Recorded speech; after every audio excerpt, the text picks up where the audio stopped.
هنعمل مع بعض سلطة التومية. هي ليها أكتر من طريقة، هنعملها النهاردة بطريقة لذيذة يا رب تعجبك. أول حاجة هنجيب معلقة من النشا وعليهم 2 كوباية من المية، وهنقلبهم على نار هادية لحد ما نوصل للقوام اللي قدام حضراتكم ده. هنسيبها بقى تبرد. هنجيب هنا كام فص من الثوم كده، طبعا الكمية دي راجعة ليكوا لو حابين الثوم يكون طعمه ظاهر قوي، ولو كمان مش حابينه يكون حراق احنا ممكن نسلق الثوم قبل ما نحطه دلوقتي في الكبة.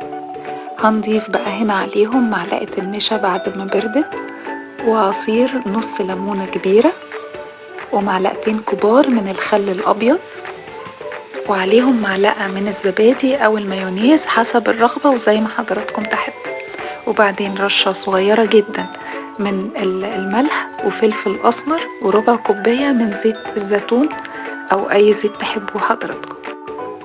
هنضرب كل ده في الكبة مع بعض بالشكل ده، وبألف هنا وشفا.